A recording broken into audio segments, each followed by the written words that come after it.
Welcome to Sweetman Sugar Shack. We'll head around the side here. About 25 feet from the garage.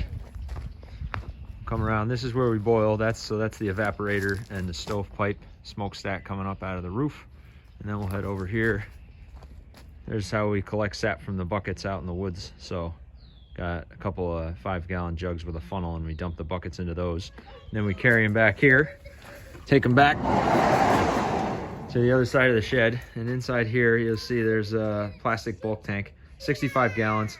So we carry the jugs in here, and then we dump it up in the top of that tank. And that tank is plumbed through the wall. So you come around the other side of the wall here, and you will see a piece of tubing with a valve coming through the wall. Tubing's just stuck up here, so I can yank it out and it doesn't drip. So we can open this valve and then fill the evaporator from this tube. We fill the warming pan. So the story is, in the evaporator, it's about 2 feet wide, 3 feet deep. There's a warming pan back there. Warming pan is over the stovepipe, so it warms the sap without boiling it, and then you can trickle the sap into the evaporator through this valve. So we put a funnel in here so that we can put a filter and kind of pre-filter the sap. Then, so the evaporator has multiple channels.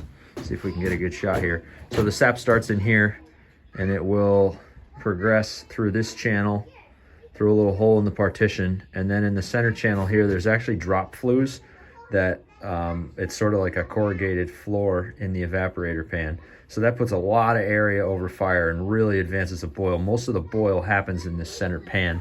It'll progress as the product gets denser and denser. It'll progress through this hole in the partition, and then down here, finally when it hits this corner, we have a little faucet and a draw-off valve with a little faucet, a draw-off valve, and then there's a thermometer here that we can measure the temperature so that we know we're drawing off syrup and not, something lighter like just heavy sap.